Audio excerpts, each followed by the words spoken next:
Welcome to tonight's senior reading. My name is Linda. We're going to be reading from I Know I Put My Glasses Somewhere.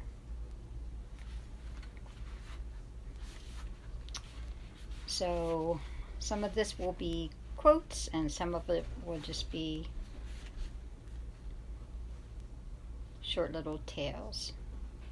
So the first one is called Picture This. Actually, I think we read Picture This last night, so we're going to start out off with Crossed Paths. A deer was trying to cross a busy road.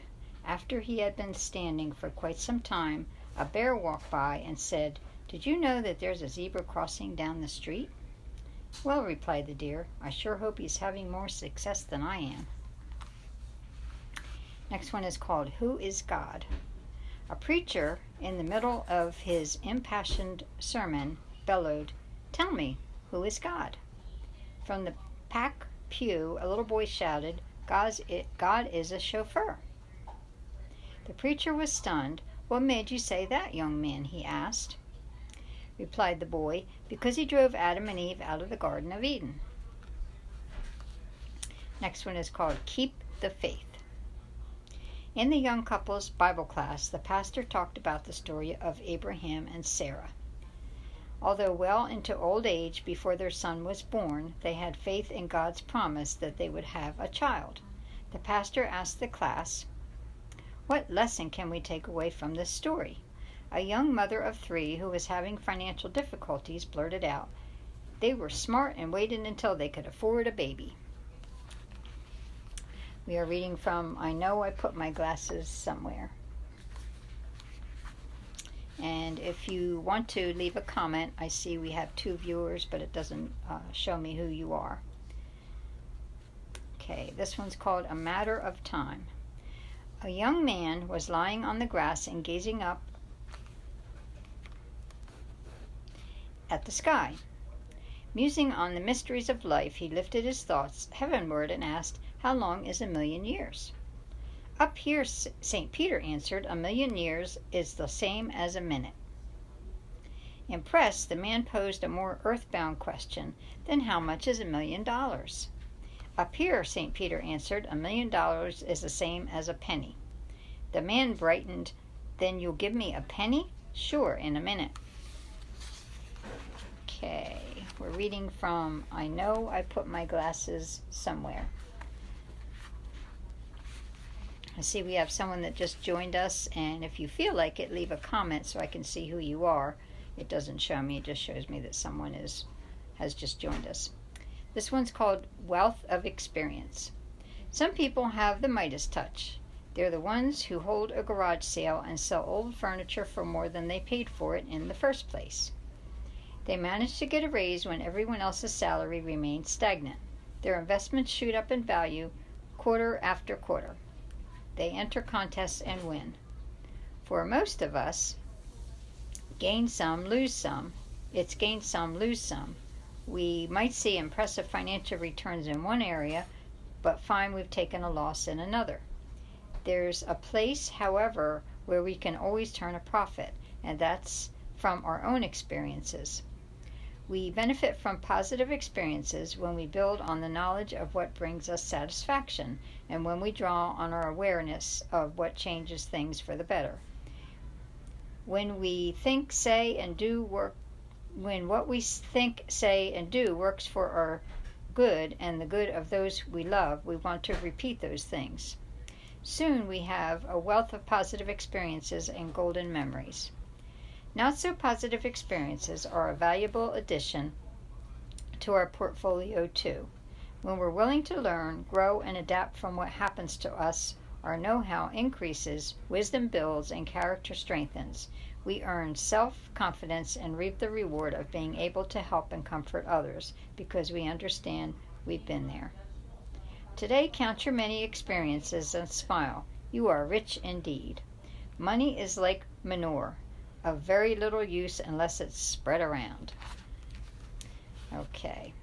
Money matters. I have enough money to last me for the rest of my life if I don't have to buy anything.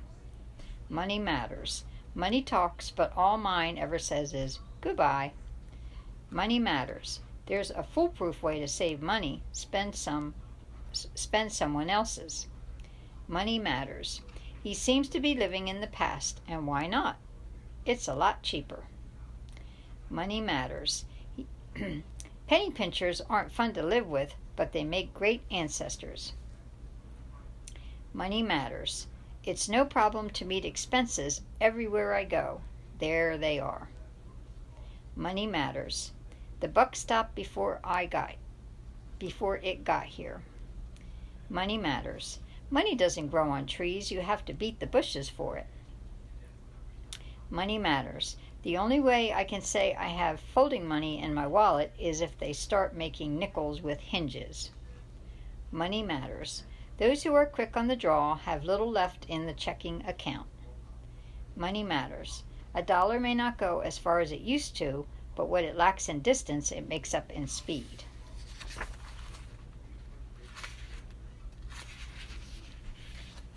Okay, now we have some quotes. Money is in some respects like fire.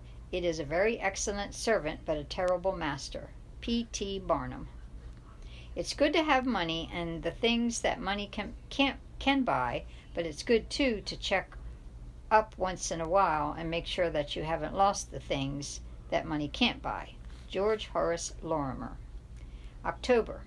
This is one of the peculiarly dangerous months to speculate in stocks. The others are July, January, September, April, November, May, March, June, December, August, and February. Mark Twain. The golden age only comes to men when they have forgotten gold. G.K. Chesterton. Okay, this next one's called Hope Left. Husband and wife were enjoying a South Sea cruise until the luxury liner was shipwrecked. The sole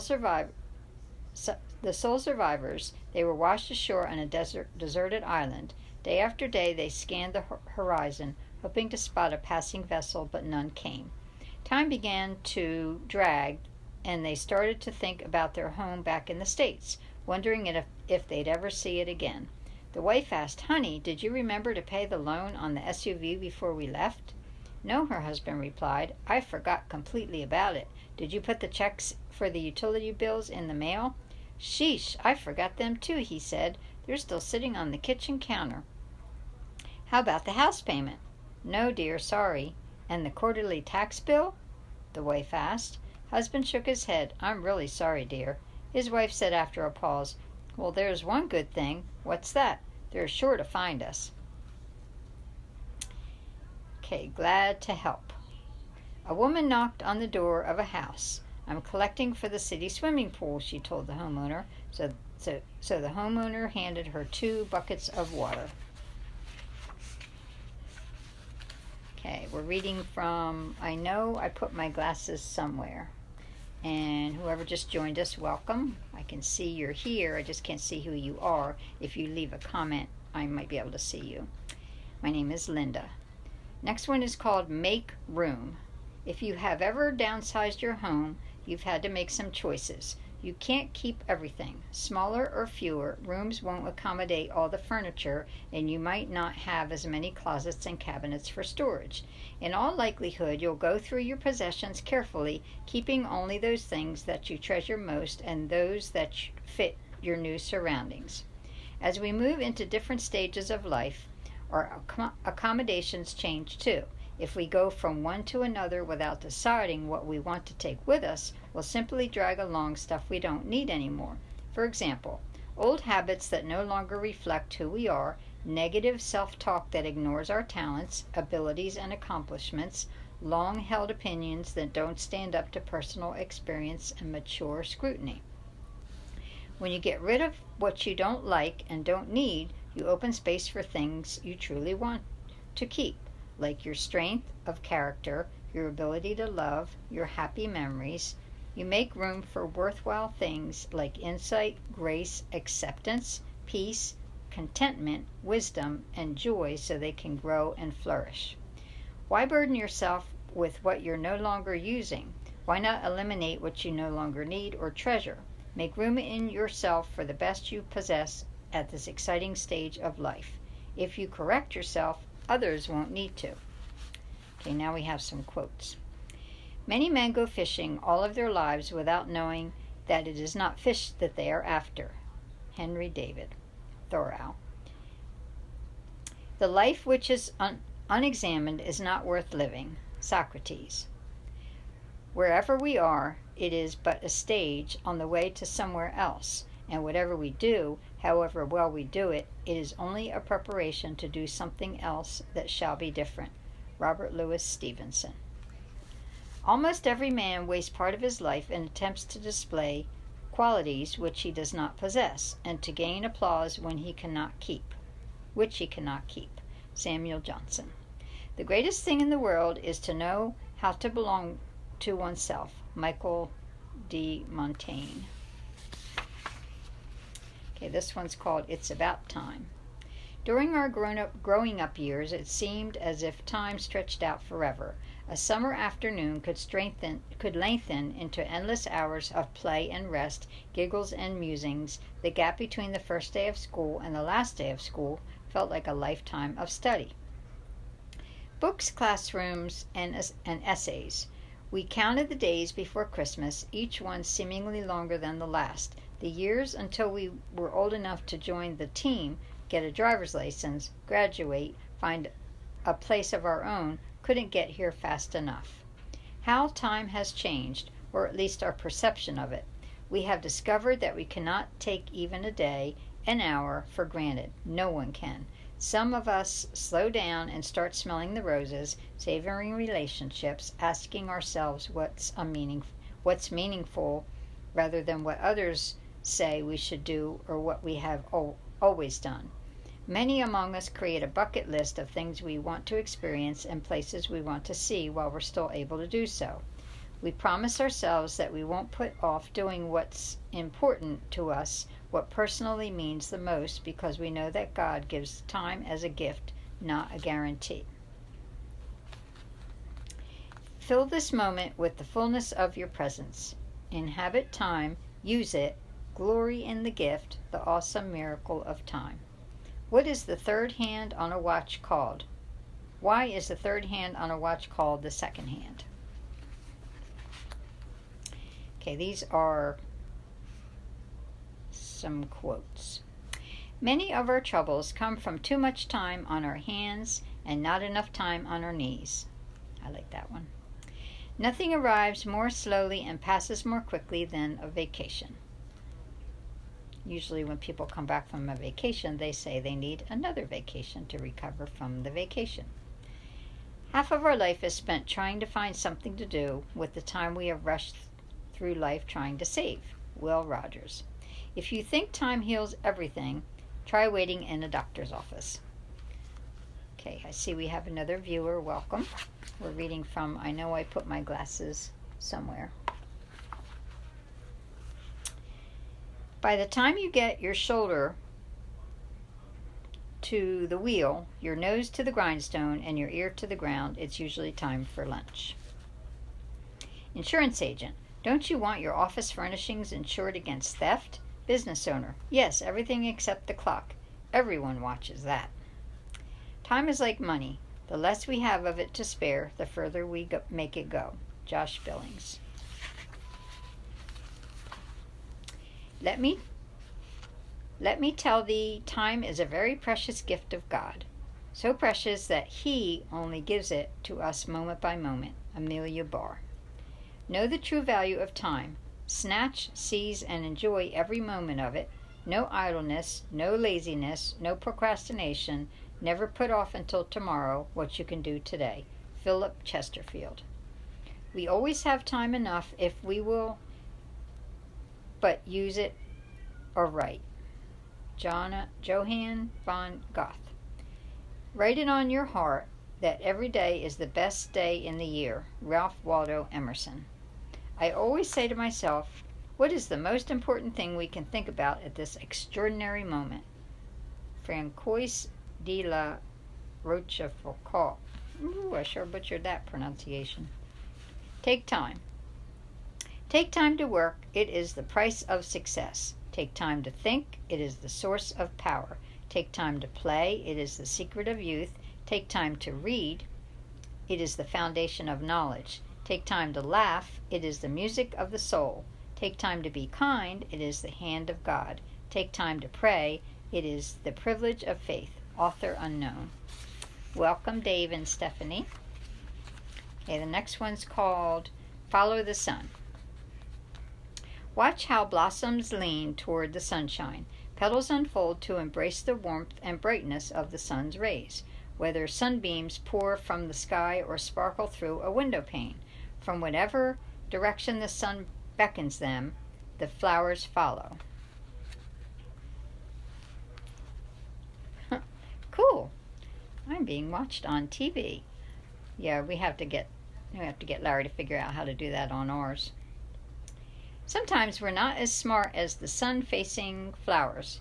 We let go of the activity or pastime that once made our imagination bloom.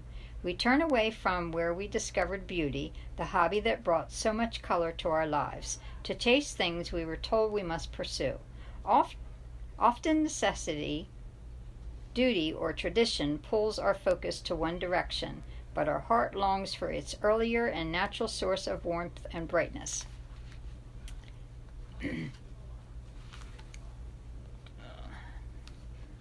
Hi, Michael. Welcome. Stephanie and Dave are here with you as well. We're reading from I Know I Put My Glasses Somewhere. This is a book that your sister Crystal gave me a couple years ago for Christmas. Okay. I forget where I left off. Okay. Where did your heart used to find its sunshine? Maybe spending a lazy afternoon reading a book, but you rarely have that kind of time anymore. Why not make a little time, say 15 or 20 minutes a day, to bask in the warmth of a book that sparks your imagination? Maybe you used to draw or paint, sew or scrapbook, listen to music or photograph landscapes, but you don't do it anymore. If the memory brings a smile to your lips, your heart fills with the warmth and delight of the thought. Then follow your heart, because the heart always leans toward the sun. Today, give yourself time to face the sunshine. If 4 out of 5 people suffer from headaches, does that mean that the 5th person enjoys them? Oh my. All right, these are quotes. The things that one most wants to do are the things that are probably most worth doing. Winifred Holtby. Seek that particular mental attitude which makes you feel most deeply and vitally alive, along with which comes the inner voice which says, "This is the real me," and when you have found that attitude, follow it. William James. Let's do some Donald Duck just for fun. To know what you prefer, instead of humbly saying amen to what the world tells you you ought to prefer, is to have kept your soul alive. Robert Louis Stevenson. Let us remember that within us there is a palace of immense magnificence. Teresa of Avila.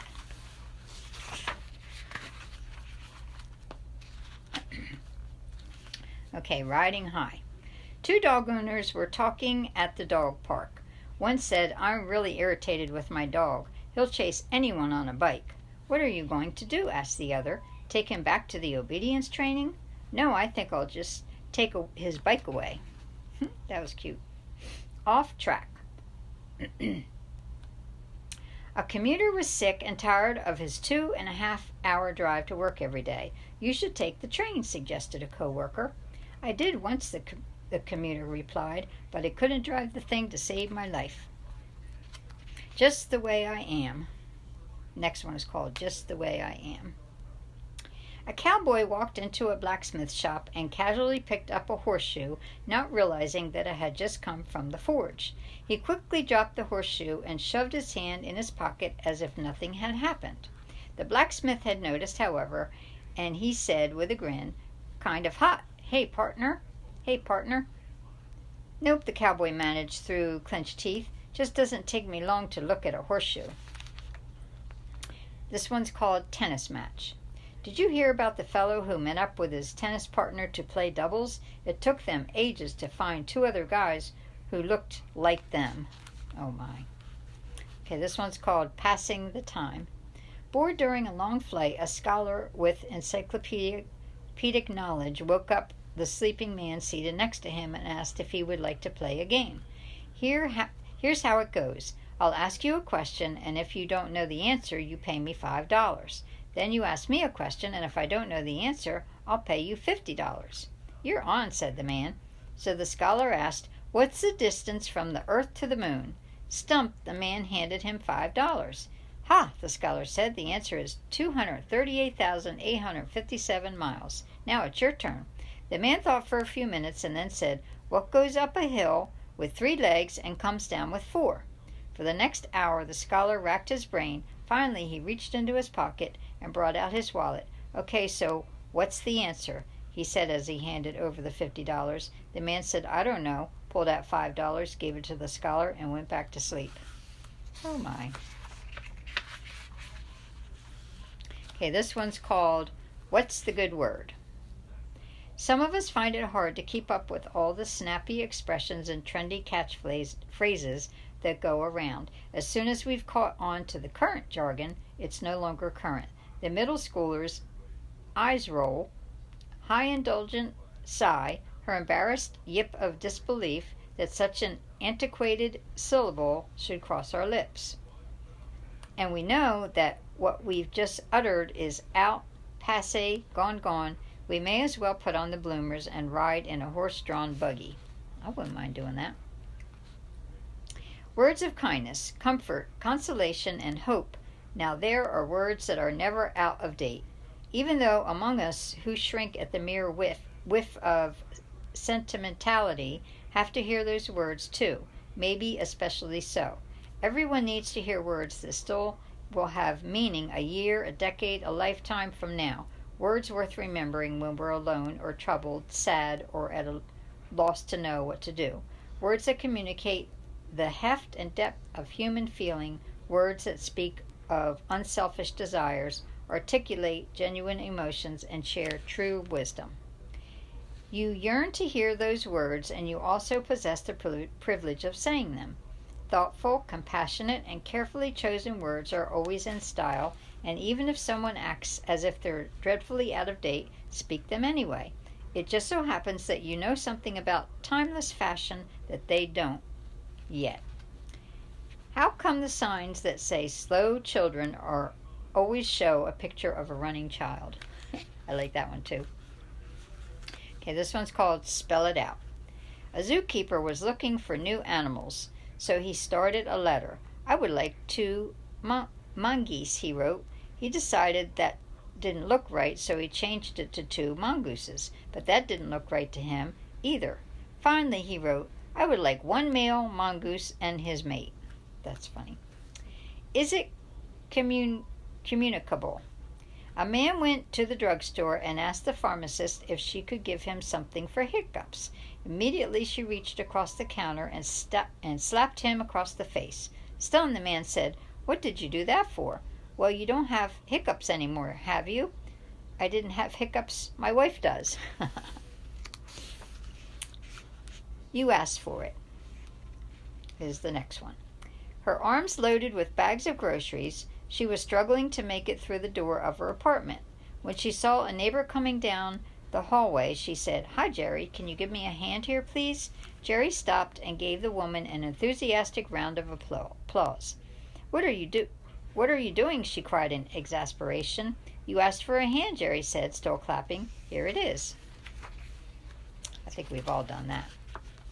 All right, here's some quotes. We have too many high-sounding words and too few actions that correspond with them. Abigail Adams.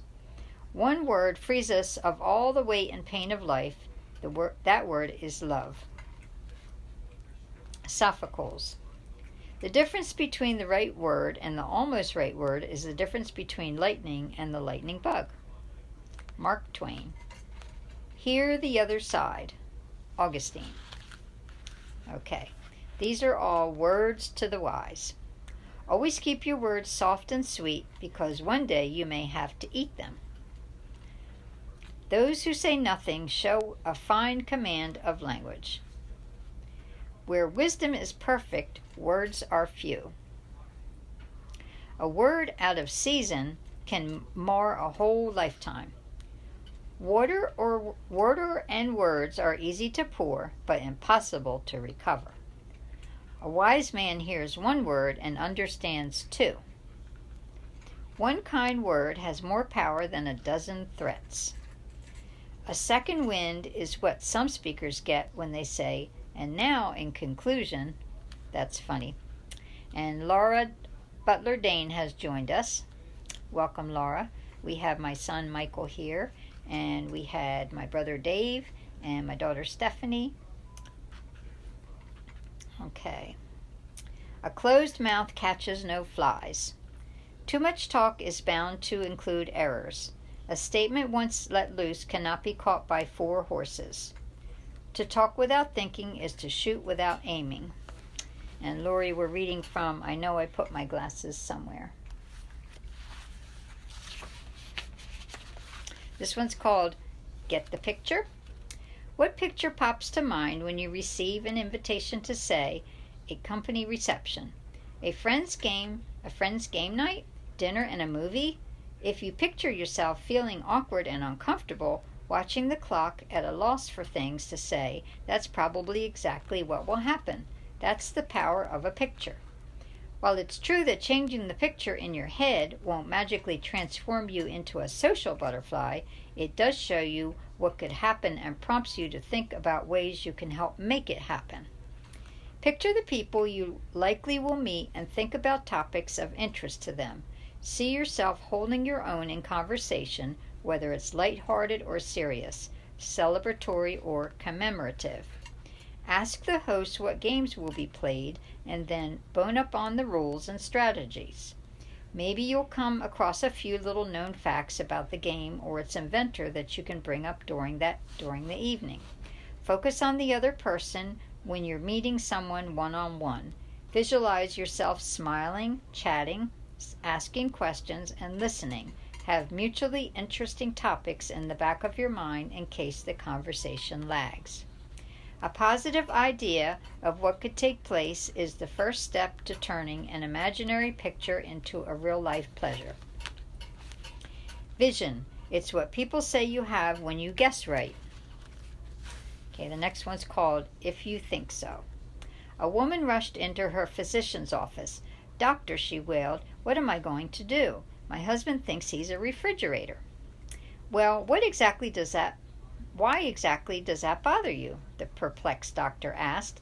"Because when he sleeps with his mouth open, the light keeps me up all night." And welcome to Karen Jones. We have my cousin Lloyd's wife Laura here, along with my daughter Stephanie, whom you know, and my brother Dave, and my son Michael. This one's called Either Way. "Where's your brother?" Mom asked. "Well," the boy replied, "if the ice on the pond is as thick as he thinks it is, he's skating. If it's as thin as I think it is, he's swimming." Okay, the next one's called Can't See It. Dad doubted his son's newfound resolve to work out. Nonetheless, he took the teenager to the sporting goods store where they looked at weightlifting equipment. His son's eyes lit up when he spied a particularly nice set of weights. "Please, Dad," the boy begged. "I promise I'll use them every day for at least an hour." "That's a major commitment," his father said. "I know it is, but I'll stick to it. You'll see." "And they're pretty expensive," Dad remarked as he looked at the price tag. "I'll use them," the boy said. "I promise." Despite his misgiving, Dad bought the equipment. The boy picked it up, and the two headed for the door. Once out on the sidewalk, the boy stopped, looking stunned. "You mean I have to carry this all the way to the car?" "Oh, no." In the balance. Have you ever noticed how often magazine articles featuring scrumptious desserts are followed by pages and pages of dieting tips? The editors of those magazines are pretty smart. They know that you can have the best of both in moderation. A small indulgence keeps you happy, and a little exercise keeps you healthy. Take other things, it said. All work and no play makes Jack a dull boy or Jill a dull girl. All of us need work and responsibilities because that's how we earn self-respect and most often an income. We also need recreation so we can rest, play, and have fun. We need time alone to get in touch with ourselves and with God, and time among others to build friendships and share our skills and talents. We need to balance serious thinking with whimsical dreaming, time-tested guidelines with stepping out on our own. And just for fun, I'm going to read this next paragraph in my Donald Duck voice. If you find yourself consumed by work, how can you put balance back in your life? Even 10 or 15 minutes of attentiveness to your physical and spiritual needs would help counteract the stresses of work. If your days lack structure and purpose, what can you do to add meaningful commitments? Part-time or volunteer work might be your answer. Okay, back to my normal voice. Life balance lets you more fully enjoy and appreciate all that life has to offer. What do we mean when we say something is out of whack? What's a whack? Okay, these are some more quotes. Everything that exceeds the bounds of moderation has an unstable foundation. Seneca. Sweet words are like honey. A little may refresh, but too much gluts the stomach. Anne Bradstreet. Exactness and neatness in moderation is a virtue, but carried to extremes narrows the mind. Can't pronounce this one. Francois Fenelon. Enough is as good as a feast. Proverb. Love you too, Karen. I know my brother Dave didn't even know I did that voice. It's like when you suck the helium out of a balloon and then you have that voice, but I can just do it naturally. Okay. Be moderate in order to taste the joys of life in abundance. Epicurus? I don't pronounce some things very well.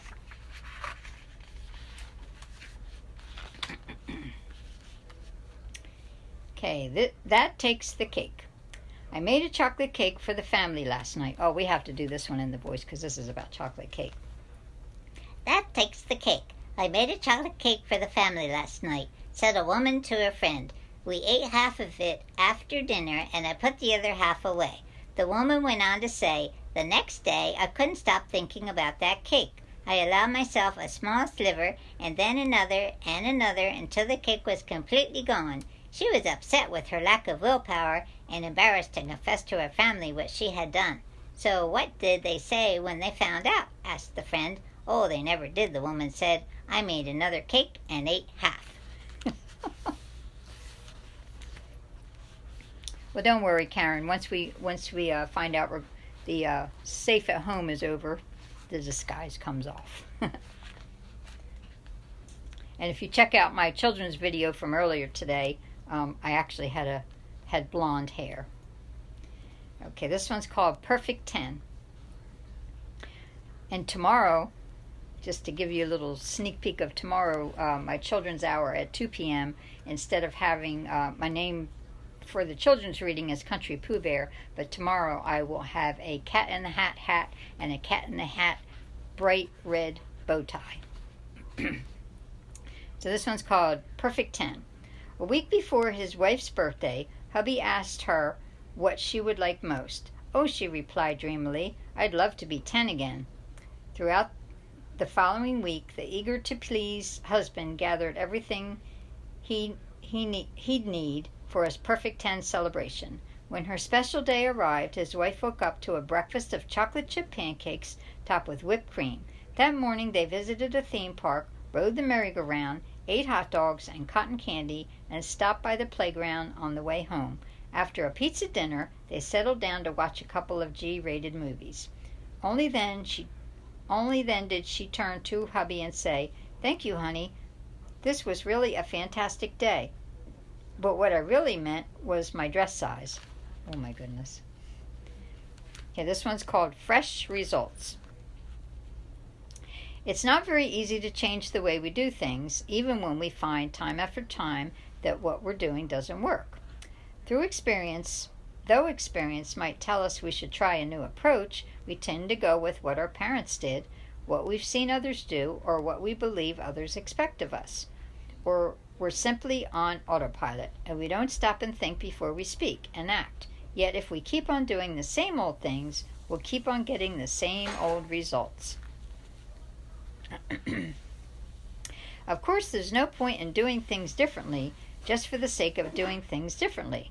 If it's not broken, don't fix it. It's good to remember, because we've lived long enough to learn what works and keep on doing it. But if we're dissatisfied or bored with the results of something we find ourselves doing over and over again, it is broken, no doubt about it. Consider another approach you might take to the situation that always ends up with you upset or angry, a particular social setting, the unthinking behavior of others, an explosive topic of conversation that someone is bound to bring up. What if you met it differently? What if you didn't say what you always say? What if you didn't react the way you always react? If a boomerang always comes back to you after you throw it, why throw it in the first place? All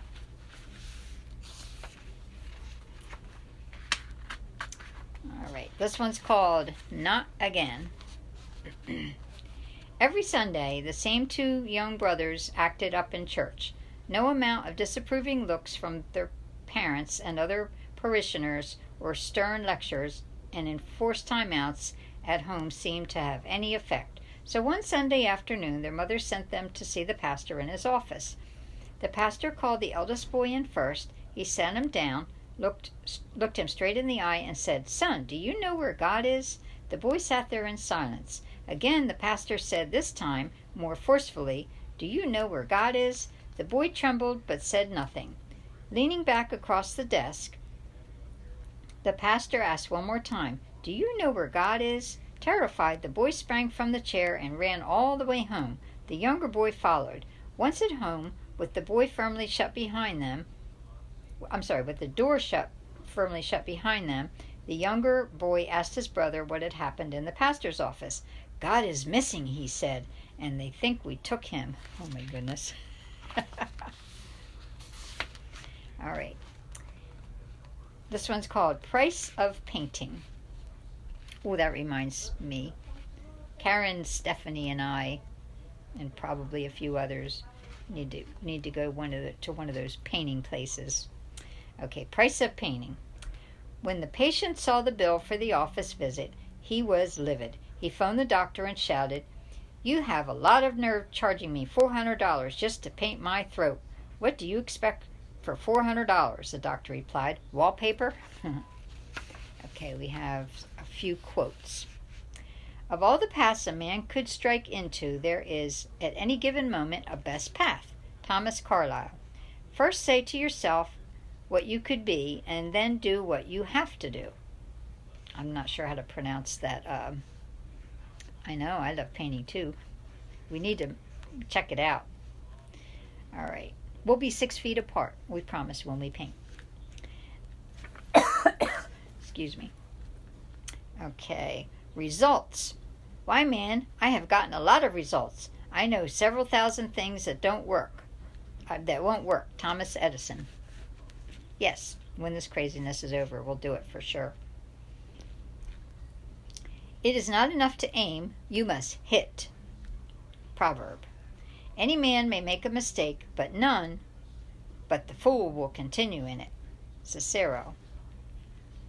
Do not look where you fell, but where you slipped. Proverb. Okay. Patient. Doctor, I'm terribly nervous. This is the first operation I've ever had. Surgeon. I know how you feel. This is the first operation I've ever done. Oh my, that would be my luck. Mom, son, you've got to be fair. Let your brother have a turn with the skateboard. Son, Mom, he does get his turn. I ride it down the hill and he rides it up the hill. Now that's spot on for brothers and sisters. Customer, when I bought this car, you guaranteed that you would fix anything that broke. Car dealer. That's absolutely correct, sir. Customer. Well, I need a new garage. I like that. Judge. Is this the first time that you have been up before me? Defendant. I don't know, Your Honor. What time do you get up? Teacher. Please don't whistle while you're studying. Pupil. I'm not studying, ma'am. Just whistling. I like that one, too. Patient. How much will it cost to have this tooth pulled? Dentist. $50. Patient.